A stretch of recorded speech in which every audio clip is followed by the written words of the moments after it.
vimos a profundidad todos los temas. Ahora vamos a captar nada más los temas más grandes, los más importantes.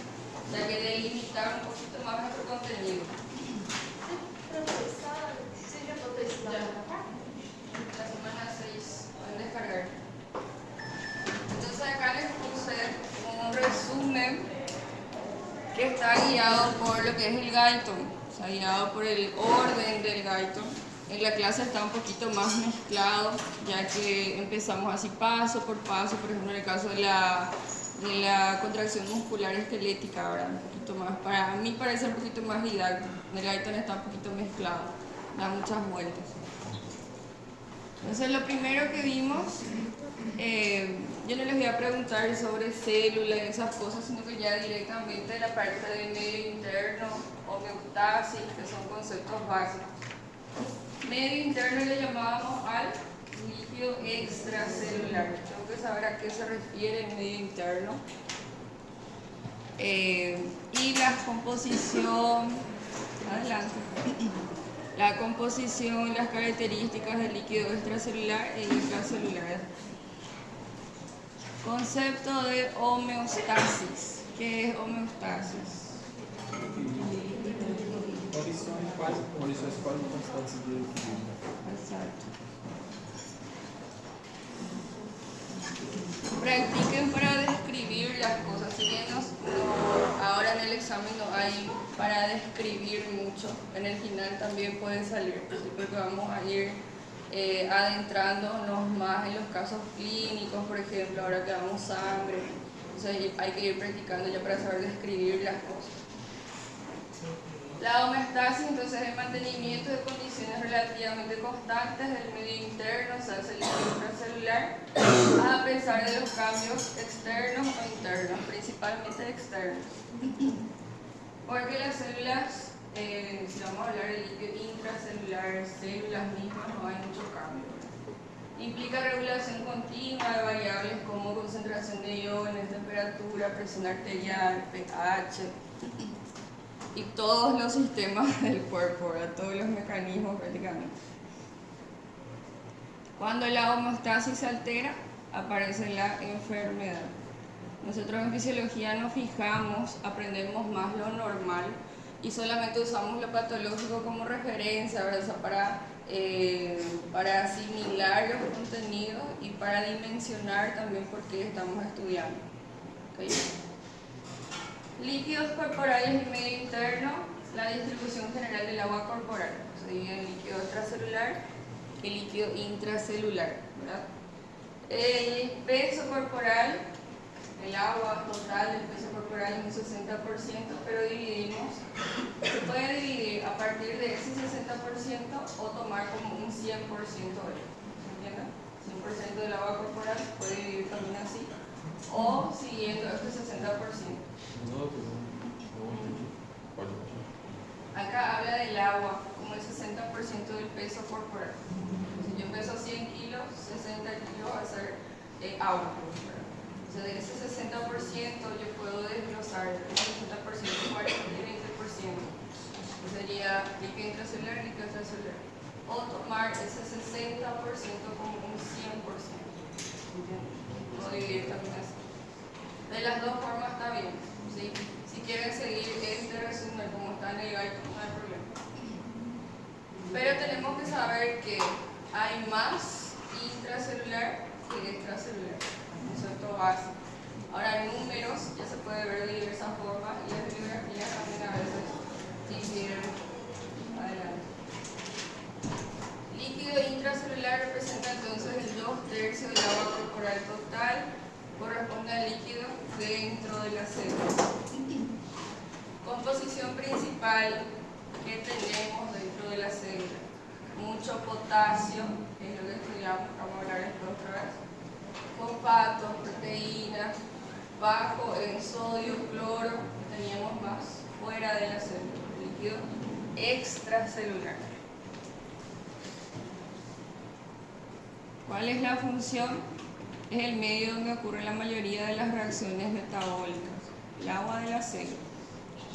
El líquido extracelular representa 1/3 del agua corporal y se divide en 3 compartimientos, según nuestro libro, porque también podemos ver otros compartimientos en otras bibliografías, pero siempre vamos a seguir nuestro libro de referencia. ¿Okay?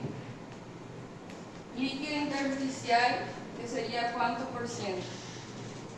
No olvidé de poner los porcentajes ahí, pero tienen que saber los porcentajes. ¿Okay?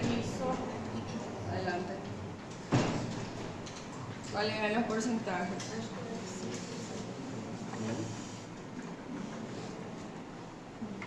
¿Cuánto? Eu acho que era 100%. E ele subdividia entre os outros dois. Vamos a suponer, vamos a pensar en el líquido extracelular como un 100% de líquido, ¿sí?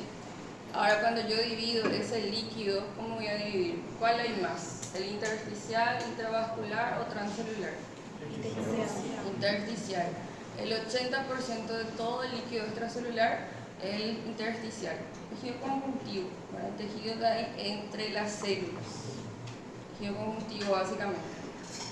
Ahora le sigue el líquido intravascular, como ya dice su nombre, ya se autoexplica, ¿verdad? El líquido que está dentro de los vasos, que sería el 20% aproximadamente. Y el 0,00% sería el líquido transcelular. Tengo que saber también esa división, que yo no les puse ahí, ahora me estoy dando cuenta que me olvidé, pero tienen que saber. ¿Okay?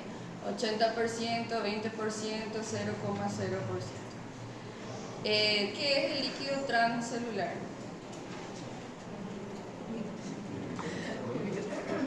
El líquido que atraviesa la célula mesentérica. De las pleuras. Exacto. Los líquidos que están en las cavidades, ¿verdad?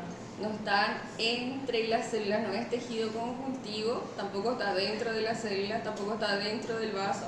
Entonces es líquido que está acumulado en cavidades, ¿sí? En espacios virtuales. Porque los otros dos líquidos, el término ya explica, ¿verdad? Intersticial en el intersticio, entre la célula, intravascular dentro del vaso, pero el transcelular a veces nos cuesta un poquito definir. Entonces tengo que saber qué son y la proporción de cada uno. Líquido intersticial rodea las células, constituye aproximadamente 3/4 del líquido extracelular, como dijimos. Líquido intravascular, parte líquida de la sangre, que es el plasma. Algunos dicen el agua, pero en realidad tiene otras cositas más también, pero es puro agua. Representa aproximadamente 1/4 del líquido extracelular. En casi todo el líquido extracelular es intersticial e intravascular, pero esa pequeña partecita de transcelular es importante porque si empiezan a aumentar o empiezan a disminuir, va a alterar la funcionalidad de esa parte. Imagínense mucho líquido cefalorraquídeo, por ejemplo. Va a aumentar mucho la presión dentro de todas esas cavidades. Vamos a suponer que cambia la composición del líquido sinovial, de las articulaciones. Va a alterar también todo lo que es el movimiento. Entonces ese líquido también es importante y tenemos que tener en cuenta. ¿Sí? Hasta ahí bien. ¿Cómo se compone el LEC? Alto en sodio, cloro, bicarbonato. Principalmente estudiamos el sodio cuando hablamos de los potenciales de acción.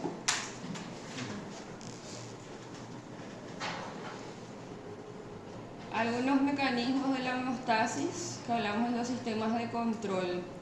Dijimos que los sistemas de control están compuestos por 3 pilares.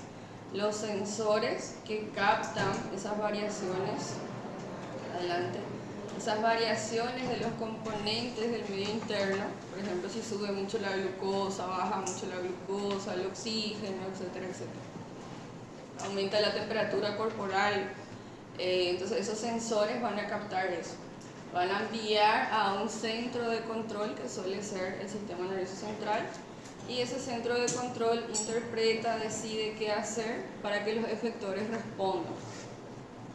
Hay muchísimos mecanismos en los cuales todo el tiempo estamos captando variaciones, los cuales el centro de control tiene que responder, tiene que controlar, tiene que corregir, por decir así, para que la homeostasis siempre siga así. Si yo tengo mucho calor, mis receptores de calor van a percibir eso, le van a avisar a mi sistema nervioso central, mi sistema nervioso central va a hacer de todo para bajar la temperatura. Voy a empezar a sudar, voy a quitar el abrigo, ¿sí? Los vasos sanguíneos van a empezar a dilatarse, un montón de mecanismos que se va a dar por los tejidos efectores. Por ejemplo, si hay una vasodilatación, los vasos, ¿verdad? Las glándulas sudoríparas para el sudor. Esos son los efectores que responden al centro de control. Todo eso suele ser una retroalimentación negativa, ¿se acuerdan? Pero a veces también se potencia.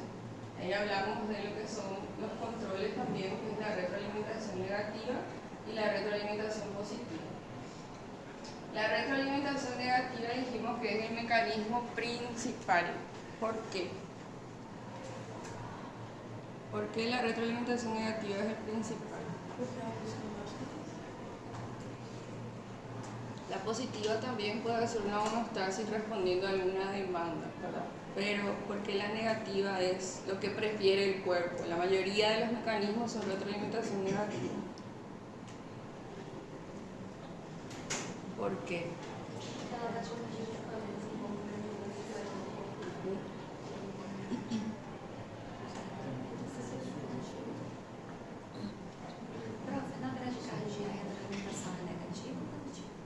Si responde a una taquicardia, entonces sí va a ser retroalimentación negativa. Por eso te digo, si se produce una bradicardia en respuesta a una taquicardia, eso va a ser retroalimentación negativa. Pero hay veces que el corazón, por ejemplo, empieza a latir más lento, más lento, más lento. Hay un mecanismo que hace que lata más lento todavía. O sea, ahí puede ser una retroalimentación positiva. O sea, depende a qué está respondiendo esa bradicardia. Porque siempre voy a tener un estímulo o algún desencadenante y una respuesta. ¿Sí? Si ese estímulo, como dije, por ejemplo, el calor, pero siento mucho calor, hace que mi cuerpo empiece a hacer mecanismos para enfriar el cuerpo, estoy yendo en contra de ese estímulo. Produjo calor y yo disminuyo el calor del cuerpo. En el caso de la bradicardia, si hay algo que me está haciendo tener una taquicardia y mi cuerpo aumenta la frecuencia cardíaca y mi cuerpo hace que disminuya la frecuencia cardíaca con la bradicardia, entonces puede ser una retroalimentación negativa, que es lo más común. Si hablamos de fisiología nada más. Solo que cuando decimos bradicardia y taquicardia son extremos. Son extremos. Podemos decir nomás, aumenta la frecuencia cardíaca o disminuye la frecuencia cardíaca. Generalmente ya asocian a patología. No sé si te respondo. ¿Por qué el cuerpo prefiere la retroalimentación negativa? Porque esa retroalimentación negativa es más controlable, ¿cierto? Como va en contra del estímulo, no tiende a desproporcionarse como la retroalimentación positiva, a descontrolarse. La retroalimentación positiva, como es algo muy explosivo, ¿verdad? Tiende a descontrolarse. La retroalimentación negativa se conceptualiza como la respuesta del sistema que contrarresta el cambio inicial. Como dijimos, siempre tenemos un estímulo, algún elemento, algún efecto, algún cambio que va a desencadenar una respuesta. Si esa respuesta va en contra, se contrarresta, como dice ahí, entonces es una retroalimentación negativa. Ejemplo, regulación de la presión arterial. Aumenta la presión en los vasos, se activan unos receptores que van a hacer también, van a llevar esa información al sistema nervioso central y el sistema nervioso va a hacer de todo para bajar esa presión de flujo en los vasos. Liberación de insulina también. ¿Cómo? Liberación de insulina. Sí, también. Aumenta la glucosa. Aumenta la glucosa, eso se percibe por algunas células y hace que se libere más insulina para que la glucosa empiece a entrar otra vez en los tejidos y se nivele esa glucosa. Exactamente. Naturalmente, o corpo tende a desregular sempre mais para o alívio, né? Depende A gente mucho. tem ingesta, por exemplo, de muito açúcar. Então, a glicose naturalmente vai subir. E o corpo ele vem com a Ah, ya entiendo lo que decís, sí. para Ya equilibrar. entiendo. Características: estabiliza el sistema, mantiene valores dentro de los rangos normales. Es el mecanismo predominante en fisiología. Como lo que dije, trata de controlar esos mecanismos que se desregulan y no tiende al descontrol, como la retroalimentación positiva. La respuesta amplifica el estímulo inicial. Y son solamente algunos ejemplos. Coagulación sanguínea, que vamos a ver en la próxima clase, parto, potencial de acción, esa entrada de sodio hace que entre más y más y más y más sodio, hasta que llega a un cierto punto. Entonces, en el momento en que está aumentando la entrada de sodio, hablamos de una retroalimentación positiva. Riesgo: puede generar ciclos viciosos si no se detiene o descontrolarse, como ya les dije. ¿Qué tengo que saber? Tengo que saber el concepto y algunos ejemplos. ¿Sí? Estoy sin anteojos y no me voy. Bien, el sistema nervioso, ahí hablamos de las neuronas. Ahora habla un poquito del sistema nervioso y el sistema hormonal como principales sistemas reguladores del cuerpo. Se habla un poquito de eso, cuál es la diferencia en las respuestas, por ejemplo. Sistema nervioso hablamos de respuesta rápida, el hormonal respuesta más lenta. ¿Para qué funciona el sistema nervioso? Solo para recordar un poco.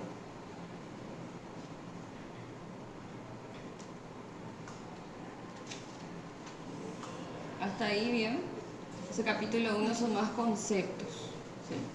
Capítulo 4 ya habla de transporte de sustancias y potenciales de membrana. La membrana plasmática, tenemos que recordar un poquito su estructura para entender después lo que es la selectividad de la membrana, ¿verdad? La membrana plasmática está constituida por una bicapa lipídica formada por fosfolípidos, que tiene una cabeza hidrofílica y una cola hidrofóbica por ese fosfato y esos ácidos grasos. Esto genera una barrera selectiva que separa el medio intracelular del extracelular. Ya les puse algunos componentes principales, algunas funciones, ustedes ya saben. Los tipos y funciones de las proteínas de membrana. Tenemos que conocer los canales, transportadores, bombas, receptores, son algunas funciones de las proteínas de membrana. Y teníamos dos tipos de proteínas de membrana. ¿Cuáles eran esos? Integral y periférica. Integral o transmembrana también se llama. Que nosotros estudiamos principalmente los canales, transportadoras, bombas, ¿verdad? En el caso del receptor de acetilcolina, como receptor y como canal también. Tipos de transporte a través de la membrana. Transporte pasivo, transporte activo. ¿Se acuerdan ese cuadro que hicimos en clase? Fíjense en ese cuadro también, cuáles son las moléculas, cuáles son lo que tienen en común, lo que tienen diferente a grandes rasgos y cómo funciona cada transporte. El transporte pasivo no requiere energía, ocurre a favor del gradiente y se divide en difusión simple y difusión facilitada. Muy bien. La difusión simple, que era movimiento directo a través de la membrana principalmente, o acá le llama canales, pero en realidad son como poros dentro de la membrana. Características: no saturable, depende del gradiente de concentración. ¿Qué era el gradiente de concentración? La diferencia de La concentración de sustancias a los lados de la membrana. Acuérdense de las sustancias que pasan por cada tipo de transporte también. Difusión facilitada ya requiere proteínas transportadoras. Es más específica, saturable. ¿Qué significa saturable? ¿Qué significa específico? esse fator que tem um limite. Tiene un límite, muy bien. Tacos factores. O sea, si tienen que entrar, por ejemplo, tienen la capacidad para 4 potasios, solamente 4 potasios y no entra más nada. Y específica, que va a ser para un tipo de ion, un tipo de molécula nada más.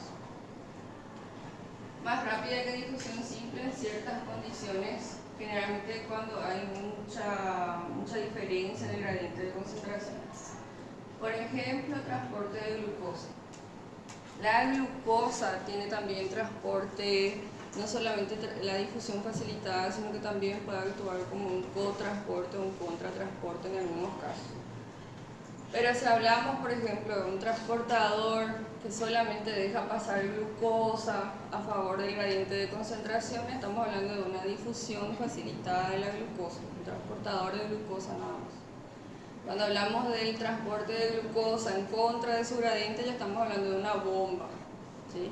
Y generalmente se utiliza sodio como un transporte secundario.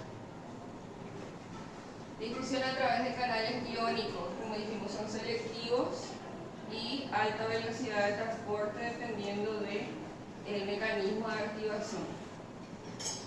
Transporte activo requiere energía, ATP, o algunas otras energías remanentes, ¿verdad? Ocurre contragradiente. Transporte activo primario, bomba de sodio potasio, lo que estudiamos más, ¿verdad? Pero había también otras bombas que estudiamos, bomba de hidrógeno, de calcio. Expulsa 3 sodios e introduce 2 potasios, mantiene los gradientes iónicos. Regula el volumen celular, porque dijimos que al sodio le seguía el agua. Si yo saco el sodio, sale también agua. Regula así el volumen celular. Mantener el potencial de membrana. Cuando dice potencial de membrana, a veces se refiere más al potencial de membrana en reposo. ¿Cómo la bomba sodio-potasio va a contribuir a ese potencial de membrana?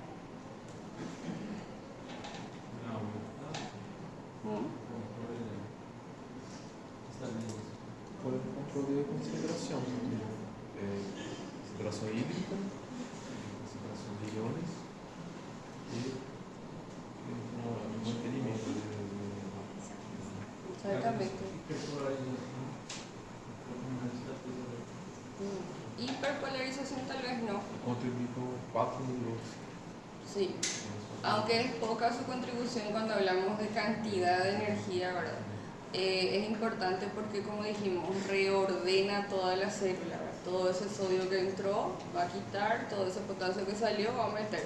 Entonces ordena otra vez la célula para un próximo potencial de acción. A eso se refiere. Para el potencial negativo de la membrana en reposo, los principales canales que aportan negatividad son los canales de fuga de potasio. Pero la bomba de sodio y potasio también ayuda en unos 4 milivoltios más o menos, como dijo Isaac. Bien, transporte activo secundario utiliza energía almacenada en gradientes. Generalmente utiliza la energía del sodio, ¿sí? Cuando entra. ¿Sí? ¿Podría repetir lo último tópico? No comprendí. Sí. Y la bomba sodio-potasio, ¿qué es lo que hace? ¿Cuándo actúa? ¿En qué fase del potencial de acción? En el potencial de reposo, ¿verdad? Ayuda a mantener el potencial de membrana, ¿por qué? Porque va a reordenar la célula. Todos esos iones que entraron van a salir, todos los que salieron van a volver a entrar. Para que la próxima vez, para que el próximo potencial de acción ocurra, ¿verdad? Ya que van a tener que entrar otra vez, por ejemplo, el sodio. Si ese sodio queda mucho dentro de la célula, no va a ocurrir el potencial de acción. Es para reordenar y para mantener ese potencial de membrana. Y al quitar más iones positivos que meter esos iones positivos, porque los dos son positivos los que estamos viendo, también contribuye a esa negatividad de la membrana durante el reposo. Porque durante el reposo la célula tiene que estar más negativa para que vuelva a despolarizarse. Solo que es muy poquito lo que contribuye, porque los principales que contribuyen son los canales de fuga de potasio, que sacan mucho más potasio y hacen más negativa la célula. A eso me refiero. El transporte activo secundario se divide en cotransporte y en contratransporte. ¿Cuál era la diferencia? La misma dirección, hasta un metro cruzado. Ahí la molécula o el ion que tiene que entrar principal, por decir así, que se está moviendo, siempre va a ser en contra del gradiente, ¿sí? Por ejemplo, si quiero sacar glucosa de la célula, quiero meter algún ion, por ejemplo un potasio dentro de la célula, siempre va a ser en contra de su gradiente. Pero utilizan, como dijimos, la entrada del sodio para mover esa sustancia, la sustancia en cuestión, que va a ir en contra de su gradiente. Si esa sustancia entra con el sodio, hablamos de cotransporte. Si esa sustancia en cuestión sale de la célula, entonces hablamos de un contratransporte. Se tiene que ver más con la dirección que otra cosa. ¿Okay? Por ejemplo, un contratransporte de sodio y glucosa, dependiendo de dónde está entrando o saliendo también la glucosa. Sodio, calcio, son cotransportes o contratransportes.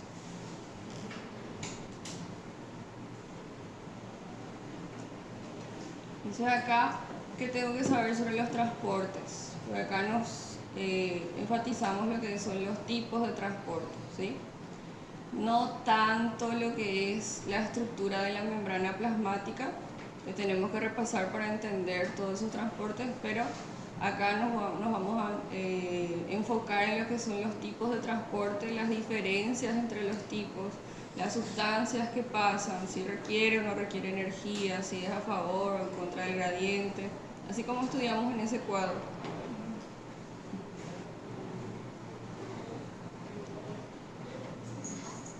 ¿Hasta ahí bien? ¿Sí? Hoy solamente vamos a repasar, así que vamos a ir de seguido. ¿Está bien? Terminamos y les libero. Ya me salió también una reunión justo en nuestro horario. Bien, potenciales de membrana y potencial de acción. Concepto general del potencial de membrana. El potencial de membrana es la diferencia del potencial eléctrico entre el interior y el exterior de la célula. En el interior de la célula siempre va a ser más negativo que afuera. ¿Okay?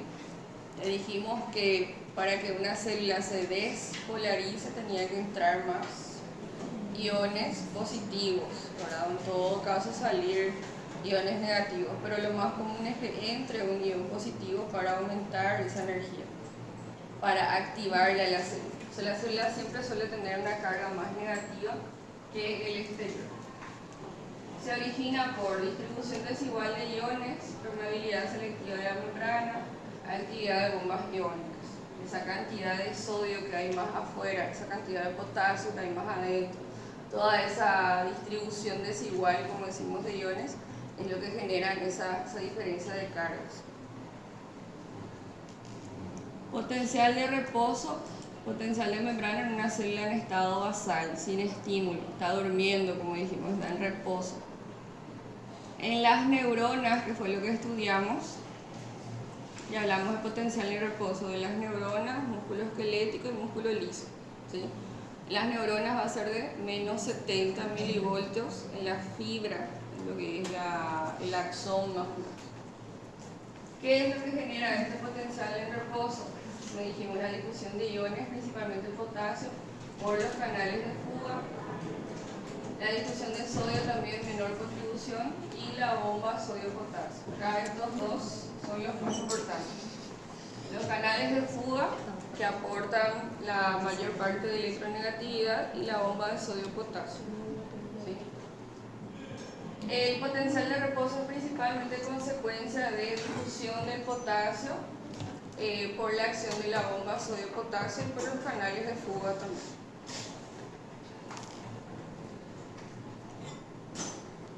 Potencial de acción. Nuestro libro habla de 3 fases del potencial de acción, que es la fase de reposo, la despolarización y la repolarización. Pero también habla un poquito de la hiperpolarización. En las neuronas es muy común la hiperpolarización. pero los músculos no tanto, menos todavía en el músculo esquelético. Entonces, 3 fases principales: fase de reposo, despolarización y repolarización. ¿Qué tengo que saber? Tengo que saber a qué se refiere cada fase y qué pasa en cada fase. La fase de reposo dijimos que era cuando la célula estaba dormida, estaba basal, como dicen, no está pasando nada. En el caso de la neurona no está pasando ninguna información, está dormida esa neurona. La membrana está en menos 70 milivoltios, canales de sodio-potasio dependiente de voltaje cerrados. Despolarización, apertura de canales de sodio dependientes de voltaje, entrada masiva de sodio, el potencial se vuelve positivo.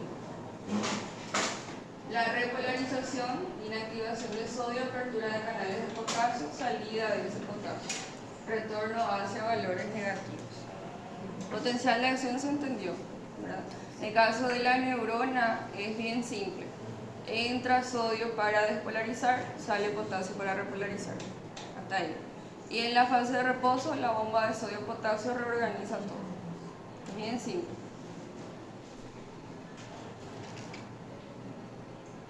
¿A qué le llamamos hiperpolarización?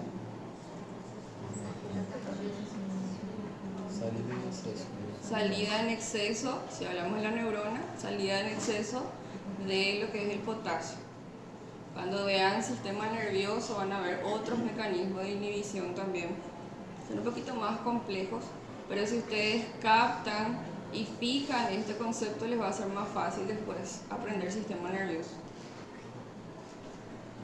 Potencial más negativo que el reposo. Ese es el principal concepto. Hiperpolarización. Dijimos que la hiperpolarización también podía ser en sentido positivo, pero en nuestro libro se refiere en sentido negativo. O sea que entra en reposo, pero se hace más negativo todavía. ¿Por qué queremos hacer eso en una neurona? ¿Cuál es la función de la hiperpolarización? Yo les dije antes. Porque yo quiero hacer que la neurona se haga más negativa de lo normal. Es como si fuera que si entra en reposo, llega a menos 70, duerme, ¿sí? Está en un sueño tranquilo. Pero si yo le hago una hiperpolarización, está en un sueño profundo. Va a dificultar un nuevo potencial de acción. Exacto, va a dificultar más el nuevo potencial de acción. Entonces, imagínense una persona durmiendo, pero está así como él, que ahí, mira que tú, está durmiendo en un sueño tranquilo, en un sueño superficial, va a ser más fácil despertarle, ¿sí? Pero si está en un sueño muy profundo, va a ser más difícil despertarle. Entonces, así mismo la neurona. Si entra en un estado de membrana de reposo, menos 70, y viene un estímulo, enseguida se va a despolarizar. Pero si está muy dormida, si está en una hiperpolarización, menos 90, por ejemplo, va a ser más difícil despolarizar. Probablemente ni siquiera llegue al umbral y se despolarice. Entonces decimos que se inhibe la neurona. Características del potencial de acción. ¿Se acuerdan de la ley? Todo o nada. ¿Qué significaba eso?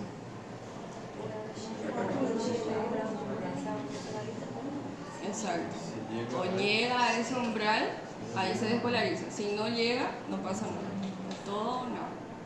Ven que acá yo le estoy poniendo los tópicos principales, pero no estoy describiendo tanto, porque ya hablamos mucho de algunas cosas. No se suma, se propaga sin disminuir, tiene dirección unidireccional. Potencial de acción que tiene una sola dirección. En la neurona siempre tiene que tener una sola dirección. ¿Por qué? Porque generalmente las neuronas periféricas, por ejemplo de dolor, si son neuronas que van a captar el dolor, yo me pincho acá y tiene que llevar la información unidireccional. Tiene que ser de una sola dirección. Porque si de repente empieza a ser retrógrado, por ejemplo, que hay unas patologías infecciosas que puede hacer eso, no me va a funcionar. O va a mandar mal la información.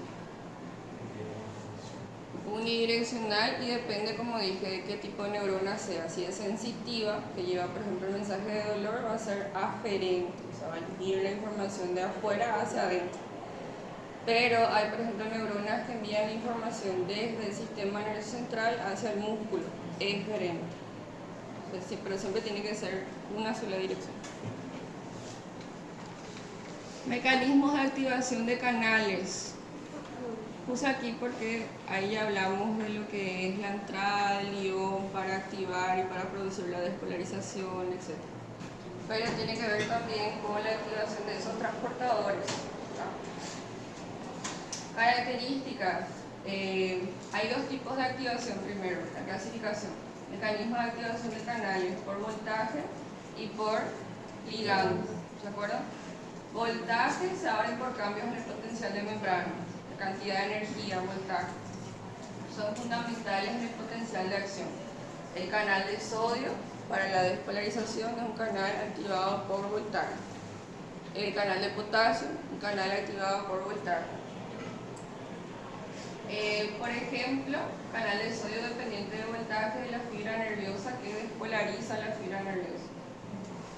Estados del canal de sodio pueden estar cerrados, abiertos, inactivados. En el caso, por ejemplo, de una inhibición, la célula está hiperpolarizada y ese canal puede estar inactivado. Canales activados por ligando, canales que se unen a una sustancia química. Por ejemplo, el receptor de la acetilcolina. ¿Cómo así? ¿Cómo funcionaba el receptor de la acetilcolina en el músculo? ¿Qué habíamos dicho? Uma concentração dessa proteína na hendidura, aí na união, e esse canal permite, quando há a união, muda sua formação e permite o paso de sólido. Es un receptor, pero al mismo tiempo funciona como canal. Pero no se abre hasta que llegue la acetilcolina. Yo les dije como si fuera una llave, ¿verdad? No se va a abrir esa puerta a no ser que venga la llave a abrir. Pero hay algunos receptores que son solo eso, proteínas de membrana que se unen a un ligando y punto. No dejan pasar ningún ion. Pero este receptor sí deja pasar iones, principalmente sodio. Puede dejar también potasio, calcio, pero principalmente sodio, que es lo que le va a despolarizar al músculo esquelético. No se preocupen todavía por esta palabra, nicotínico, que van a estudiar más adelante los tipos de receptores para acetilcolina, nicotínicos, muscarínicos. Después se van a preocupar por eso. Que responde a la nicotina, por eso no se le llama así.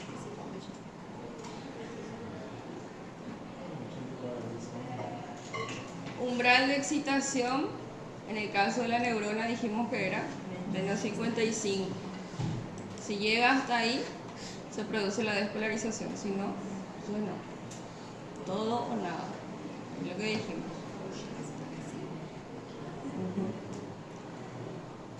Ahí les habla un poquito de la propagación del potencial, la conducción saltatoria, le dijimos que era para aumentar lo que es la velocidad de conducción, ¿verdad? Si hablamos de fibras nerviosas, hay algunas fibras nerviosas que son más rápidas, otras que son más lentas, dependiendo de su función. Y las que tienen mielina, o sea, están rodeados por mielina, eran más rápidos, conducción saltatoria. Que vimos algunos casos también sobre eso. La enfermedad, por ejemplo, de Guillain-Barré, donde la mielina se destruía, altera todo lo que es la conducción. Periodo refractario, acá les dividí en periodo refractario absoluto y relativo. Si bien en la clase solamente mencionamos, como ya les dije también, ya tienen que fijar algunos conceptos para más adelante, principalmente para cardiovascular. Entonces tenemos periodo refractario absoluto y relativo. ¿Qué era el periodo refractario para empezar? El concepto de periodo refractario. Que não é potencial de acción. Exacto. Cuando una célula ya está excitada, no se puede volver a excitar. Entonces, cuando yo hablo de que un estímulo viene y ya la quiere estimular a la célula que ya está excitada, no puede excitar.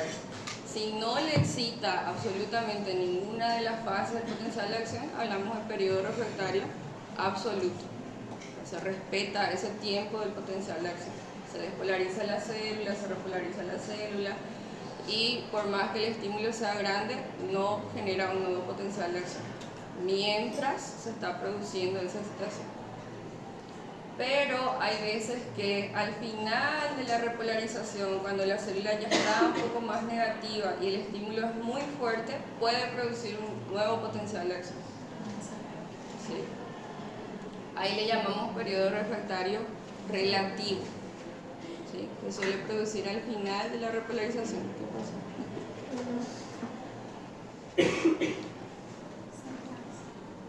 ¿Sí? Algunos canales ya se han recuperado, la célula ya está un poco más negativa, justo al final de la repolarización se está acercando al reposo.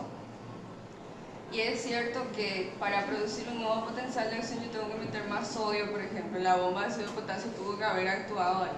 Pero a veces la célula cuando se hace negativa también se puede producir otro potencial de acción, solo que el próximo ya va a ser un poco más difícil. Los próximos potenciales de acción ya se van a empezar a desordenar más. Y cuando ocurre esto, cuando se despolariza la célula antes de entrar al reposo, suele ocurrir, ¿cómo se dice?, una desorganización en la célula y la célula funciona mal. Si esto ocurre, por ejemplo, en la célula muscular cardíaca, el músculo ya no se contrae y relaja normalmente, empieza a vibrar, no me sirve eso. Si la célula, a la neurona, por ejemplo, le pasa esto, el estímulo va a ser muy fuerte. Que a veces las neuronas necesitamos eso. Por ejemplo, viene un estímulo doloroso y yo estimulo más todavía, entonces el estímulo va a ser más intenso, que es necesario. Pero en el corazón, por ejemplo, no es necesario. O sea, a veces podemos tener este periodo refractario relativo, a veces no, tiene que ser absoluto. Acá que quiero que sepan principalmente el concepto, ¿okay? Para ir manejando. Hablamos de el calcio como estabilizador de la membrana cuando vimos un caso clínico, ¿se acuerdan? Creo que era hipercalcemia o hipocalcemia, no me acuerdo muy bien. El calcio como estabilizador de membrana también tenemos que acordarnos porque van a haber después patologías que aumentan el calcio y que disminuyen el calcio. Si ustedes ya saben la base fisiológica de esa hiperexcitación neuronal o hipoexcitación neuronal, ya van a entender más los síntomas. Entonces, ¿qué pasa con el calcio? Dijimos que es como si fuera que compite con el sodio, ¿verdad? Si hay poco calcio, el sodio entra tranquilo, pero si hay mucho calcio, es como si fuera que no le deja entrar el sodio y hay menos excitabilidad neuronal, se despolariza de forma más dificultosa. Entonces, frente a una hipocalcemia, aumento de la excitabilidad neuronal, entra más sodio. Frente a una hipercalcemia, disminuye la excitabilidad neuronal, entra menos sodio. ¿Sí? Entonces, esta es la clave ahí.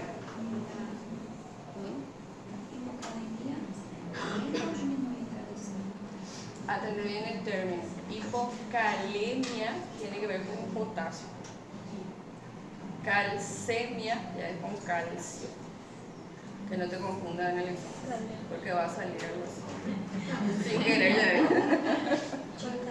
Calemia, y además calemia se escribe con K. A ella le va a dar luego la pauta del potasio. Pero calcemia es con calcio.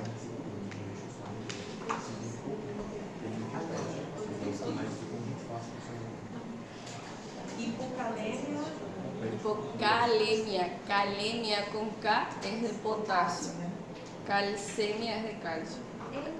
Eso primero tenés que atender. Calcemia es de calcio, calcio en sangre. Calemia con K es de potasio en sangre.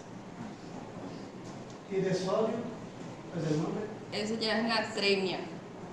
Hiponatremia o hipernatremia. Todo lo que sea natri tiene que ver con sodio.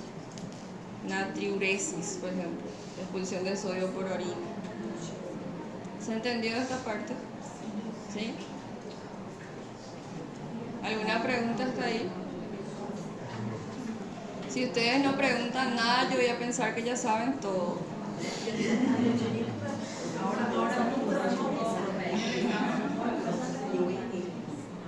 Bueno, vamos a hablar de músculo esquelético.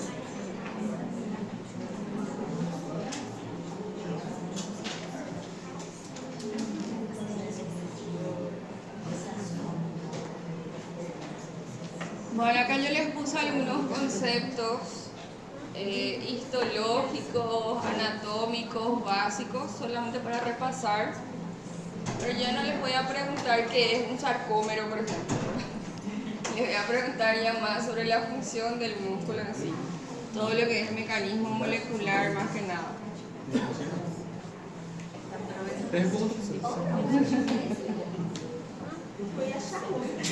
¿Cómo se llama el retículo endoplásmico en el músculo? Bueno, ahí habla de mecanismo general. Mecanismo general, si ya saben todos ustedes por histología y anatomía.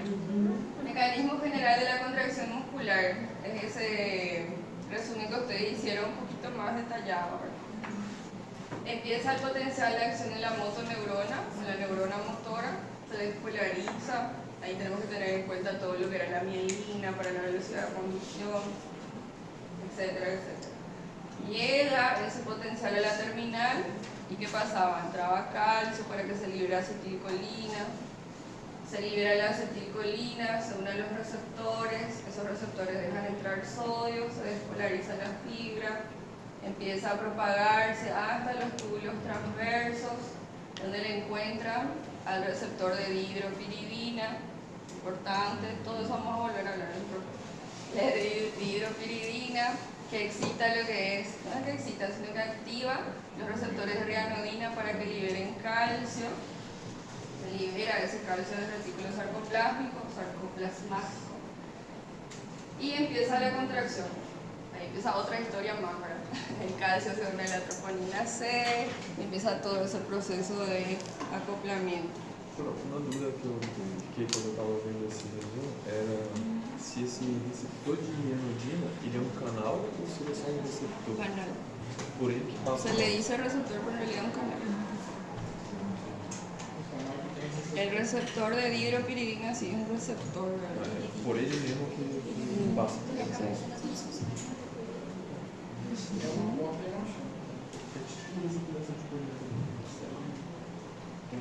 Es como si fuera así, pasa el potencial de acción, el receptor de dihidropiridina se activa, percibe ese cambio de voltaje en la membrana y le activa el receptor de rianodina. Solo que ese receptor de rianodina está en el retículo sarcoplasmático y es un canal. Entonces cuando se activa deja salir calcio, perdón, deja salir calcio. El de dihidropiridina está en la membrana del túbulo T. Lo único que él hace es, se está despolarizando la membrana, le avisa al receptor de rianodina para que libere calcio. Eso es lo único que hace, como un mediador ahí. Mecanismo molecular, teoría del deslizamiento de filamentos. La contracción ocurre porque los filamentos de actina se deslizan sobre los de miosina. El sarcómero se acorta sin que cambie la longitud de los filamentos, solamente se reordenan y acortan ese músculo. Depende ahí la intensidad de la contracción, cuánto se reorganizan. Si se reorganizan poco, se acorta poco el músculo. Si se reorganizan demasiado, se acorta más el músculo y hay movimiento. Interacción actina-miosina.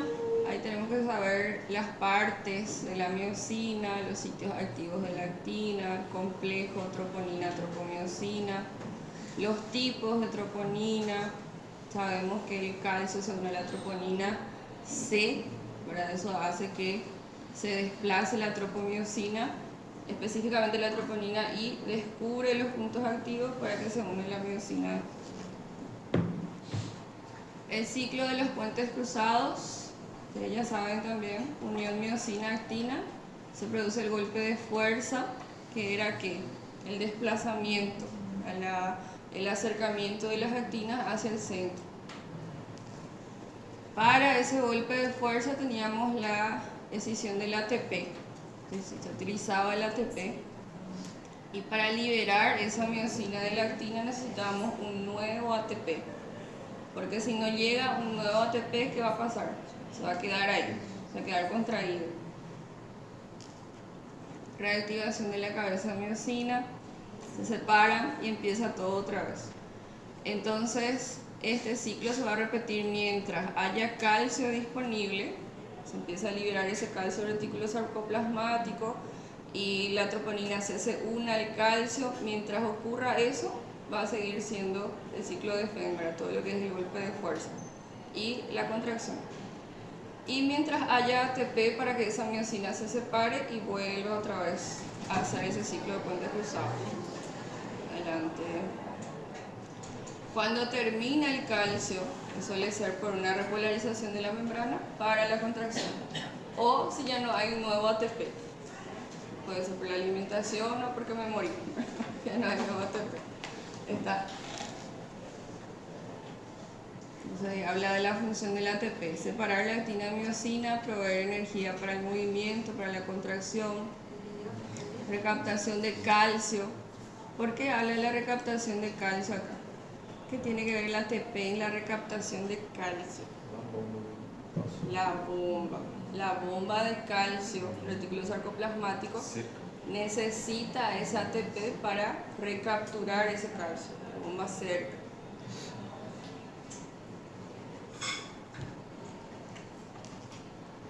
Ahí hablamos de la recapturación de ese calcio por la bomba de calcio, para eso necesitamos ATP.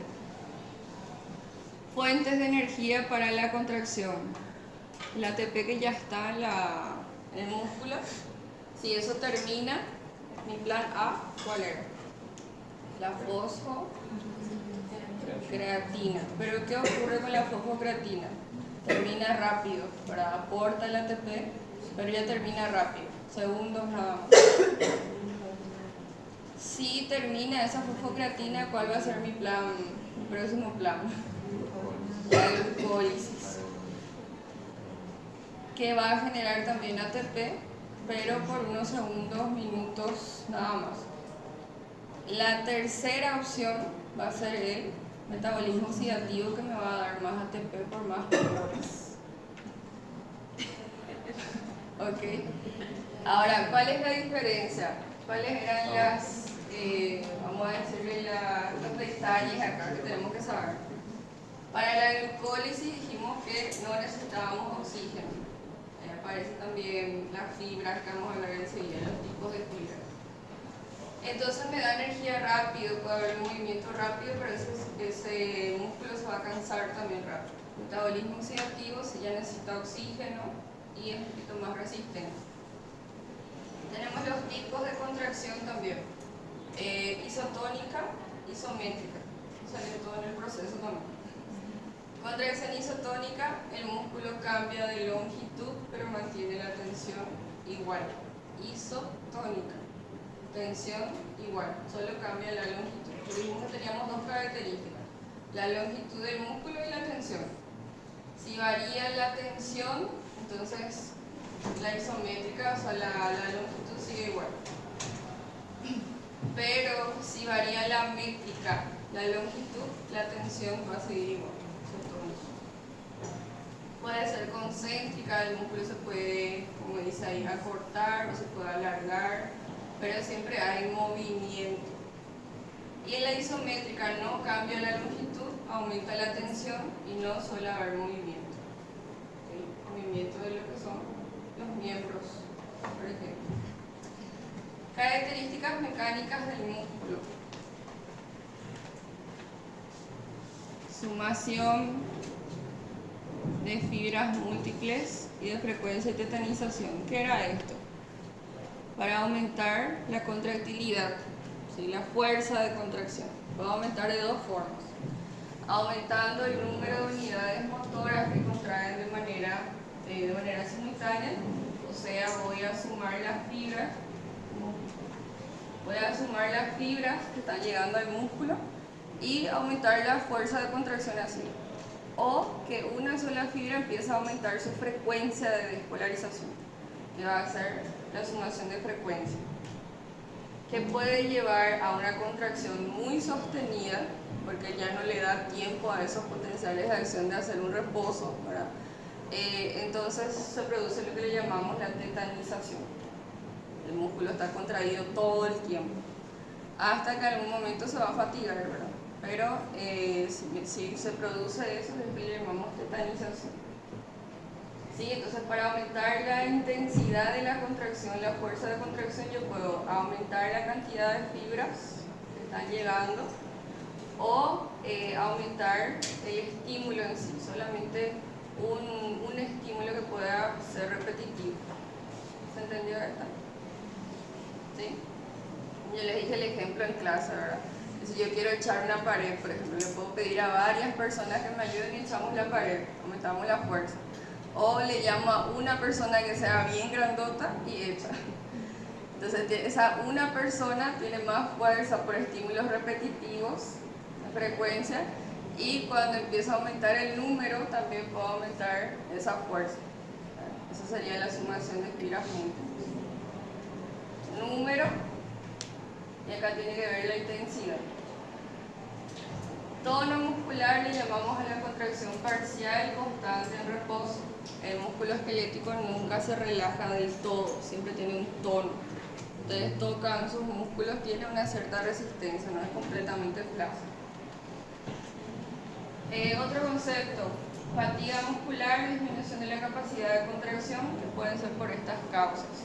Esto solo para que manejen los conceptos. Tipos de fibras musculares. Fibras lentas, fibras rápidas. ¿Cuál era la diferencia?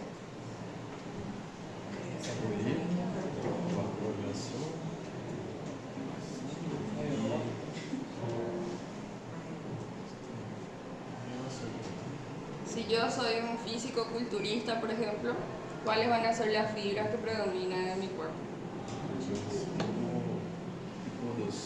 Tipo 2, que responden más a la potencia, movimientos rápidos.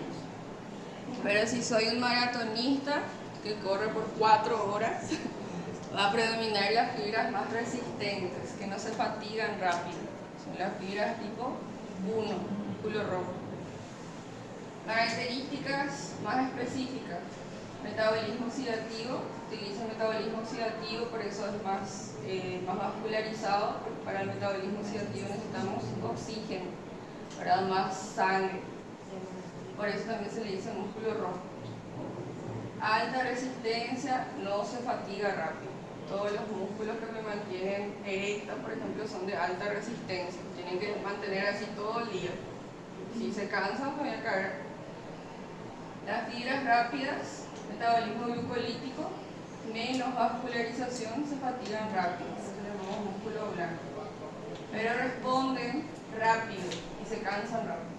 Entonces dijimos que tiene que tener potencia nada más. O sea, el físico-culturista que alza la pesa y baja rápido utilizó su músculo un ratito nada más. Pero ese maratonista que corrió por 4 horas utilizó todo el tiempo, tuvo más resistencia. Acá también está la clave, resistencia y potencia. Hay libros de histología principalmente que le diferencian otra vez el tipo 1B, tipo 1A, fibras intermedias, pero nosotros vamos a aprender así, a grandes rasgos. Inclusive la característica histológica también es diferente. Bien, unidad motora, le llamamos a esa motoneurona, la neurona que está llegando a las fibras. Acuérdense que una neurona tiene un axón y varias terminales, ¿cierto? Y cada una de esas terminales puede ir a una fibra muscular.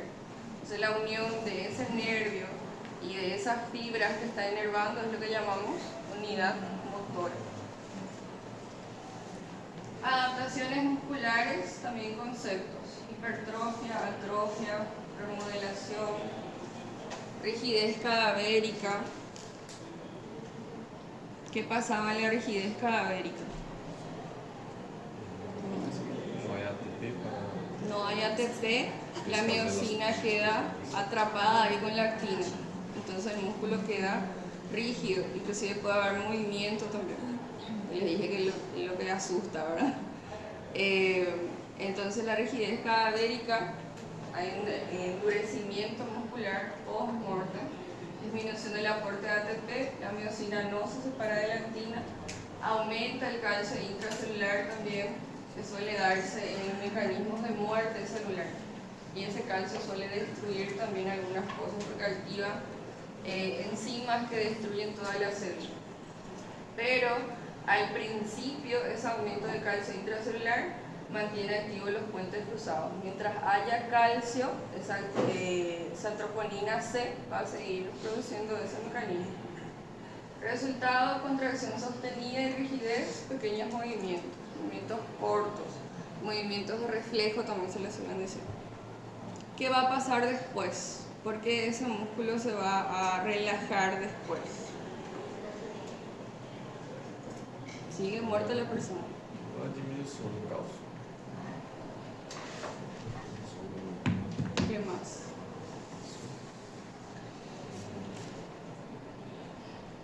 Porque esa rigidez van a ser las primeras horas nada más post-mortem. Después ya va a empezar a estar más, ¿cómo se dice? Menos rígido el músculo, se va a empezar a degradar todo, ¿verdad?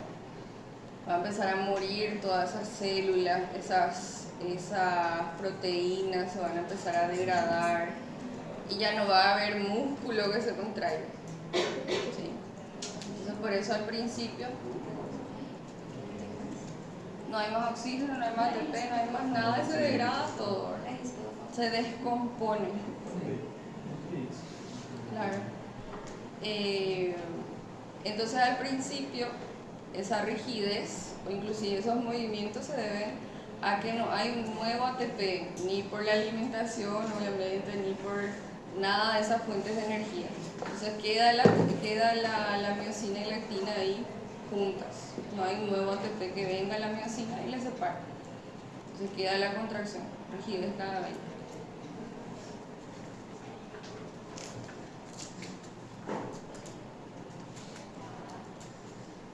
En el capítulo 7, inclusive aunque ya se habló un poquito de lo que es la contracción, los mecanismos moleculares, acá habla un poco más a profundidad. Habla otra vez de la motoneurona, la fibra muscular, la unión neuromuscular, quiero decir, la estructura anatómica, todo lo que es la anatomía fisiológica de la placa motora. Habla de la terminación nerviosa, la hendidura, la membrana muscular. Estos términos se refieren a la transmisión de la comunicación. La neurona que está llegando y va a enviar una señal se le llama neurona presináptica. En sinapsis también utilizamos los mismos términos. Y la que va a recibir la información se le llama postsináptica. Pero como estamos hablando de una sinapsis neuromuscular, o sea, el músculo se le llama postsináptico. Elementos importantes: vesículas con acetilcolina en la terminación nerviosa, canales dependientes de calcio, voltaje, receptores de acetilcolina en la membrana muscular. ¿Por qué son importantes estos canales de calcio en la terminación nerviosa? ¿Cuál es su papel? Liberación de acetilcolina. Perfecto. Llega la despolarización hasta la terminal nerviosa, entra calcio y se produce la liberación de acetilcolina por exocitosis. Yo les dije que tenía que saber como un cuento, ¿verdad? Saber paso por paso. Eso es recibido por los receptores de acetilcolina en la membrana muscular. Entonces ahí lo que estábamos diciendo. Llega el potencial de acción al terminal nervioso, se abren canales de calcio, entra el calcio y se liberan vesículas de acetilcolina por exocitosis. En el espacio entre el nervio y el músculo tenemos esta enzima que no podemos dejar de hablar de ella. ¿Qué hace la acetilcolina esterasa? Degrada acetilcolina en acetil y colina, ¿verdad? Y eso se puede recuperar otra vez, se puede reciclar. Pero, ¿cuál es la función? De regular esa cantidad de acetilcolina, de hacer esa contracción mucho más funcional. Si hay demasiada acetilcolina, se va a contraer de más, ¿verdad? Si hay poca acetilcolina, se va a contraer menos o no se va a contraer. Entonces la acetilcolinesterasa regula la cantidad de acetilcolina para regular también la contracción. La acetilcolina lo que va a hacer es abrir esos canales iónicos, porque en realidad lo que hace es abrir ese receptor que funciona como canal, pero también puede estimular la apertura de otros canales de sodio. En síntesis, deja entrar sodio para lo que es la despolarización de la célula. Generación del potencial de placa terminal significa despolarización del músculo. Palabra fácil. Potencial de placa terminal es lo que le llamamos entonces a la despolarización local. Se alcanza el umbral, ley de todo o nada, pero se produce la despolarización. El potencial se propaga por el sarcolema. ¿Qué era sarcolema? Membrana plasmática. Membrana plasmática del músculo. Túbulos T. ¿Y qué pasa en los túbulos T?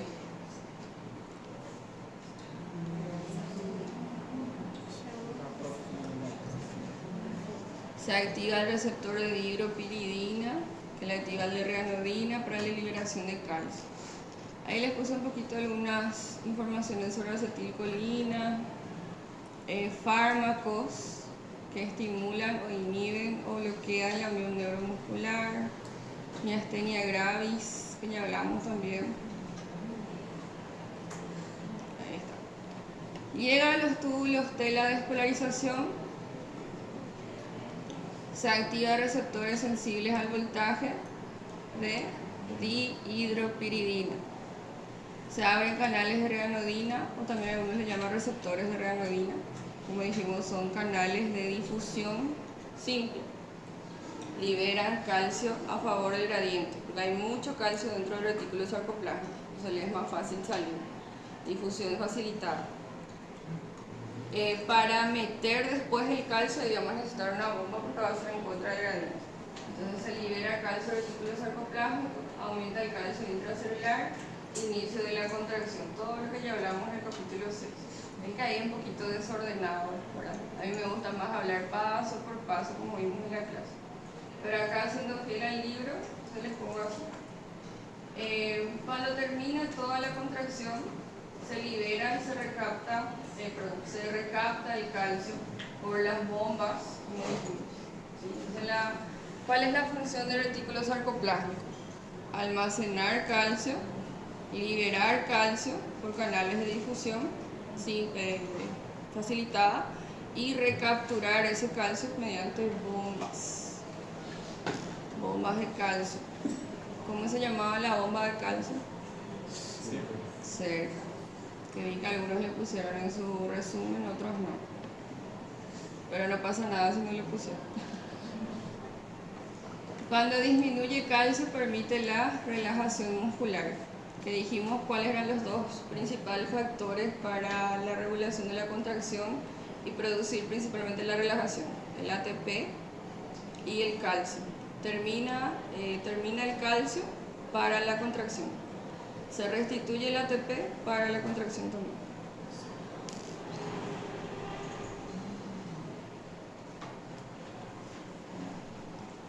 Y finalmente el músculo liso, que yo les dije, ya vamos a terminar. No sé. No, pero me acaba capítulo 8. Sí, hasta el músculo liso. Ya no cabe en tu cabeza.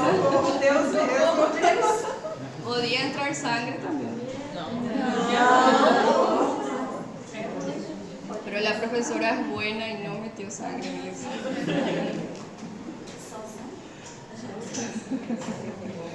Bueno, yo les dije que estudien músculo liso comparando con músculo esquelético, que va a ser más fácil, ¿verdad?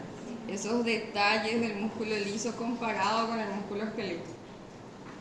¿Cuál es la diferencia del músculo liso con el esquelético cuando hablamos de histología nada más? No tiene estriaciones. Ya no tiene estriaciones, los sarcómeros no están más dispuestos tan ordenadamente. Núcleos centrais, né? Núcleo central. Y más que eso también la disposición del retículo sarcoplásmico, teníamos más esos túbulos T, por ejemplo. ¿Verdad? La forma de la célula también era diferente. Bien, ¿cómo diferenciábamos, cómo clasificábamos los tipos de músculos? Multiunitario y unitario. Tengo que saber qué significa y los ejemplos.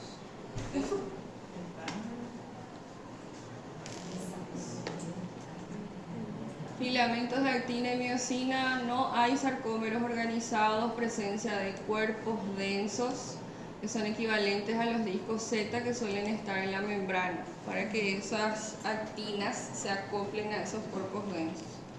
No es más estructura nada más. Acá viene lo interesante y lo divertido.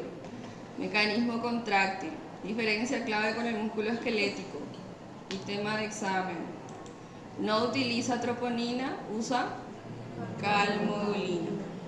¿Cómo era el proceso? En este caso también la despolarización se va a producir por calcio. Entra calcio, se despolariza la membrana, el retículo sarcoplasmático está ahí nomás ya directamente, libera calcio, aumenta calcio intracelular, se une a la calmodulina, se activa la enzima miosina quinasa, fosforila la miosina y permite esa reacción molecular entre la actina y miosina. Se produce la contracción. Na verdade, no muscular, o sódio, as formas assim. Músculo esquelético. No esquelético é com Es sódio. sodio. Y el músculo liso con calcio. Entonces fíjense ahí la diferencia.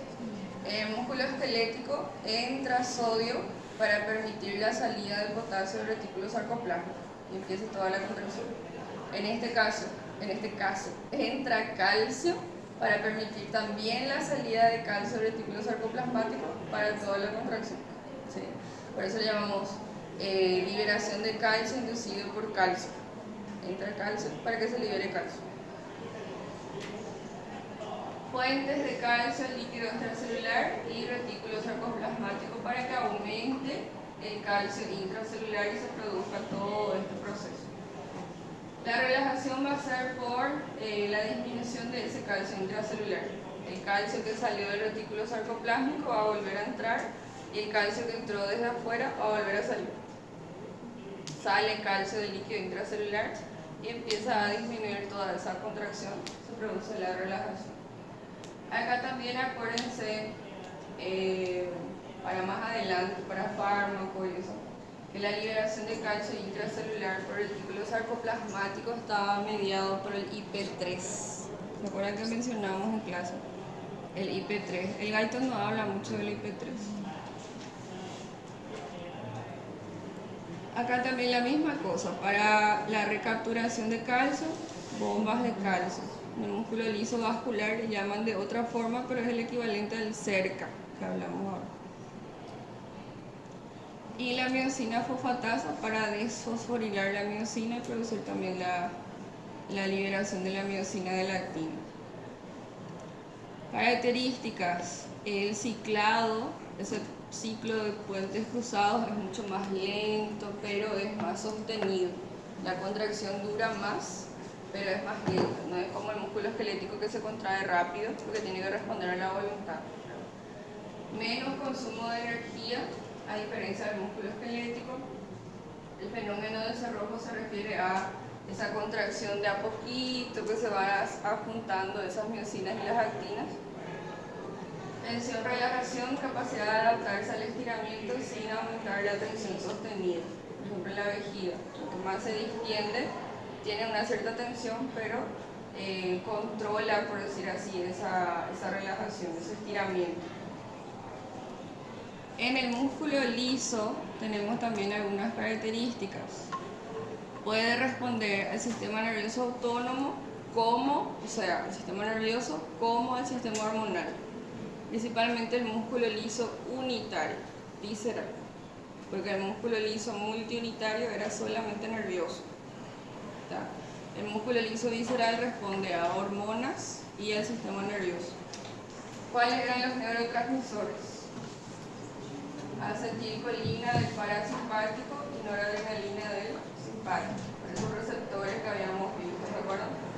Los beta adrenérgicos eran los que estudiamos. pueden excitar o inhibir según el receptor. Control hormonal por estas hormonas, que les puse algunas solamente para citar, porque después van a estudiar cómo funciona la adrenalina, cómo funciona la oxitocina, cómo funciona la angiotensina, qué hace exactamente y dónde y cuándo. ¿Sí? ¿Alguien dijo, profe? ¿No? Factores locales, oxígeno, dióxido de carbono, pH, temperatura, iones también pueden producir cambios, principalmente en el músculo liso vascular. ¿Se acuerdan que hablamos de esto? La acidosis, la alcalosis. ¿Sí? No hay placa motora típica, hay uniones difusas, la liberación de neurotransmisores, edades de varicosidades. Esos son algunos conocimientos generales. Potencial de membrana de reposo en el músculo liso, menos 50, menos 60, en promedio menos 55. Más excitable que el músculo esquelético, menos negativo. Entonces es más fácil llegar al umbral. Tipos de potencial de acción, que yo les dije que tenían que conocer nada más, pero después van a estudiar exactamente cómo se producen. Rol del calcio, principal ion en la despolarización, en comparación con el músculo esquelético. Los canales de calcio son más importantes que los de sodio, ya que producen la despolarización. Otra cosa que tenemos que saber también es que hay mecanismos de excitación sin esa dependencia del potencial de acción, en el sentido de un estímulo que sea neuronal o un estímulo que sea hormonal. Tenemos que acordarnos que el músculo liso responde también a otros mecanismos, como por ejemplo el estiramiento. Cuando se estira el músculo liso también puede producir contracción. Sí, o el esófago, o también los vasos sanguíneos también pueden responder así. Entonces no necesariamente tiene que venir una neurona a liberar un neurotransmisor o una hormona para producir la contracción o la relajación. Puede responder a los estiramientos también. El estiramiento es una forma también de activar los canales. Dijimos que se podían activar por voltaje, por ligando, ¿verdad? Y el mecanismo ahí se llama por deformación. Se deforman los canales, se abren los canales, en este caso de calcio. Entra el calcio y se despolariza la célula. La característica del músculo liso. Acá les puse el cuadro que hicimos en clase. ¿Se acuerdan de este cuadro? Sí. Que no les había dado la respuesta, solamente mencionamos, se les pongo acá para que se acuerden. Como es algo más reciente también. Entonces tenemos que conocer, como les dije, las diferencias. Me voy a fijar más en las diferencias, es un poco más fácil de estudiar. ¿Cuáles son las características que más me interesa que sepan? Sobre el acoplamiento de excitación-contracción, proceso de control del proceso contráctil por el calcio, duración de la contracción y la cantidad de energía, que son las características comparativas principales. Eso es lo básico. Que Dios le bendiga. Podría ser peor. Podría ser peor. Está agradable. ¿Alguna pregunta hasta acá? El miércoles vamos a empezar a las 8, pero vamos a dividir en 2 grupos, porque ustedes son 60 casi. ¿Está?